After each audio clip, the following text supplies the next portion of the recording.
countries. But Hinduism wasn't the only world religion to start in India. Buddhism began here too. It's based on the teachings of the spiritual leader Siddhartha Gautama. Siddhartha was an Indian prince born to a life of privilege around 563 BC, but he gave up his wealth and began a quest for spiritual enlightenment. After years of searching, self-denial, and meditation, it's said that Siddhartha achieved his goal. From then on, he was known as the Buddha, which means the Enlightened One. For the next 45 years, the Buddha traveled through India and brought his teachings to many people.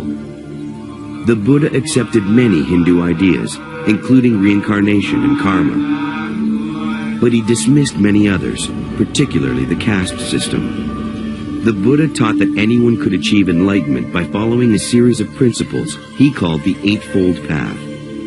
Buddhism grew very popular, and its followers spread it quickly through India. Some Indian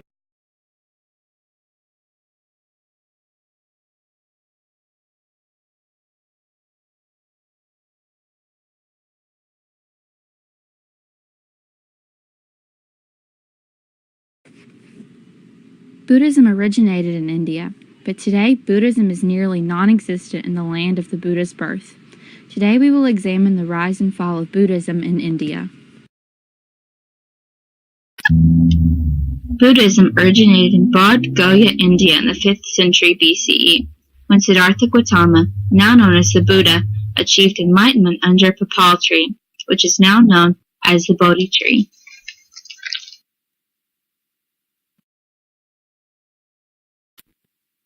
After attaining enlightenment under the Bodhi tree, the Buddha set out to share his experience and teach others about the path to enlightenment.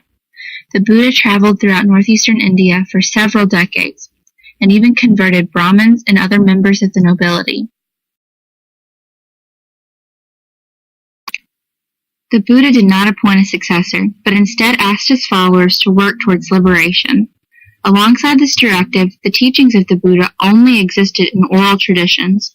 Therefore, sectarian splits among schools of Buddhist thought were inevitable.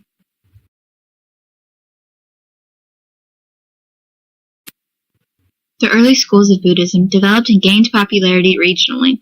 The Mahayana school of Buddhist thought is prominent in China and other East Asian nations. The Theravada school of Buddhist thought is dominant in Myanmar, Thailand, and other neighboring nations. And the Vajrayana school of Buddhist thought is dominant in the country at hand, India.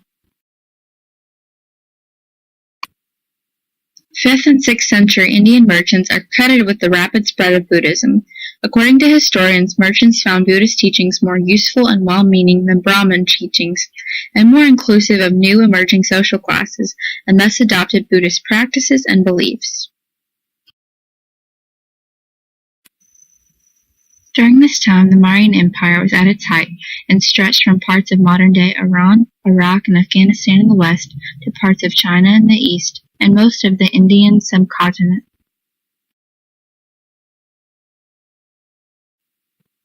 As merchants traveled throughout the Mauryan Empire and along the Silk Road, establishing commercial trading outposts, they shared Buddhism with their customers and business partners.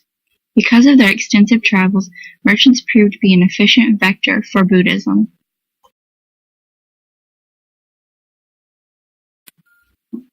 While merchants traveled throughout the Mauryan Empire, Emperor Osaka declared Buddhism the state-sponsored religion of the Mauryan Empire.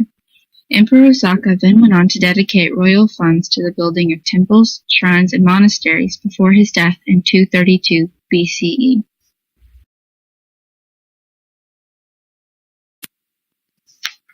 In addition to constructing monuments, temples, and monasteries, Emperor Ashoka also sent Buddhist monks as missionaries throughout all of India, Ceylon, what today is known as Myanmar, Nepal, Tibet, Central Asia, China, and Japan.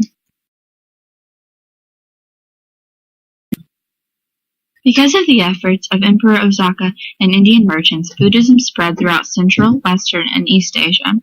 As Buddhism spread to lands adjacent to India, it came into contact with new ethnic groups and became subject to a variety of influences, including those of Greek and Persian civilizations. As Buddhism spread geographically, it became more and more appealing to the lower castes in India. Traditional Brahmanical religion at this time had become more and more exclusive of the lower classes and was tailored only for the Brahmins and aristocracy.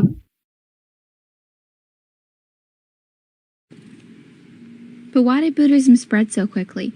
Why were people so willing to adopt its practices and faith? In such an environment, the Buddhist teachings offered an alternative to the mainstream religion that was much more appealing to the general population. This is why a majority of the Buddha's early followers were Sudras, or untouchables. In addition, the tenets and rules of Buddhism were very simple to understand, and the Buddhist preaching was usually done in the local language of Prakrit. One theory is that in the era of Buddha, India was regarded as a pioneer in many fields, including in spiritual and intellectual innovation. In this regard, India was viewed as a superpower similar to 21st century America. It is theorized Buddhism was received so well in other Asian nations because it originated in India. Despite Buddhism's steady growth and early flourishing inside of India, a steady decline set in during the later Gupta era and under the Pala Empire from the 8th century to the 12th century CE. Historians credit both internal and external influences for the decline of Indian Buddhism. Within India, the period between 400 BCE and 1200 CE saw a shift in royal patronage from Buddhism to Hinduism, while Brahmanism once again regained popularity at the expense of Buddhism. The death of Buddhism in northern India occurred after the collapse of the Empire of Harsha in 647 CE. After the collapse of the Empire of Harsha, many smaller kingdoms arose that were typically ruled by Rajputs clans rather than the previous Buddhist ruling clans. Much of what we know about the state of Buddhism following Harsha's reign comes from the Chinese pilgrim Huanzang, who traveled widely and documented his journey. Although he found many regions where Buddhism was still flourishing, he also found many where it had sharply and startlingly declined, giving way to Jainism and a Brahmanical order. In southern and western India, Hinduism and Jainism gradually replaced Buddhism as the preferred religion of the economic and political elite in the mid-first millennium CE. Furthermore, closing of ranks between Jainism and Vedic Hinduism and a vigorous revival of Hinduism led to a sharp decline of Buddhism in the region. Gradually, Hindus and Jains occupied sites abandoned by the Buddhist Sangha. Nonetheless, it appears that Buddhism endured longer in southern India than anywhere else in India, with a greatly diminished Sangha still existing as late as 1500 CE.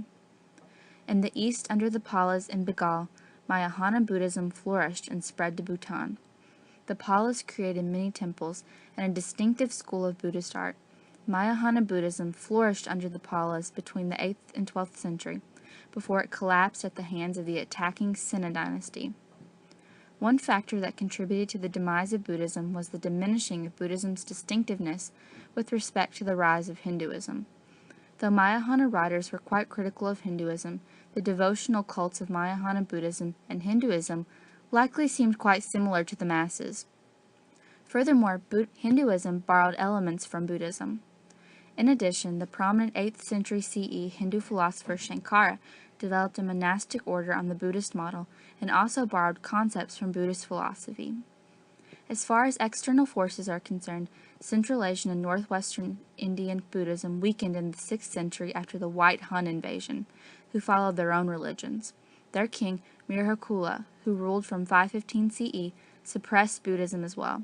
In addition, in 711 AD, Muhammad bin Qasim conquered the Sindh region in northwestern India and southeastern Pakistan, bringing Indian societies into contact with Islam. The forces of Muhammad bin Qasim defeated regional governors easily and claimed the territory as their own. The Chachnama records many instances of conversion of stupas to mosques, as well as the incorporation of the religious elite into the ruling administration, such as the allocation of 3% of the government revenue to the Brahmins. As a whole, the non-Muslim populations of conquered territories were treated as people of the book, and granted the freedom to practice their respective faiths in return for payment of the poll tax. They were then excused from military service or payment of the tax paid by Muslim subjects. In addition, the 14th century warlord Timur conquered much of western and central Asia and founded the Timurid Empire. While ruler, Timur destroyed Buddhist establishments and raided areas in which Buddhism had flourished. Moreover, according to one theory, by the time of the Muslim conquest in India, there were only glimpses of Buddhism, nor any evidence of a provincial government in control of the Buddhists. During the 7th to 13th centuries, when Islam arrived, this theory claims that it replaced Buddhism as the great cosmopolitan trading religion in many places, accompanied by a consolidation of the communal peasant regions of Hinduism. Tibetan scholar of the 17th century, Taranatha, writes that during the time of the Sina king, Turks had begun to appear on horses, and that monasteries had been fortified with troops stationed in them. However, they were overrun, and monks at Udanapura were massacred, the monastery razed and replaced by a new fort. Hardly any contemporary evidence, however, exists on the destruction of Buddhist monasteries. However, many places were destroyed and renamed by Muslim conquerors. Today, only 0.8% of Indians identify as Buddhists. In the homeland of the Buddha, Buddhism barely exists. Despite these dismal numbers, Buddhism continues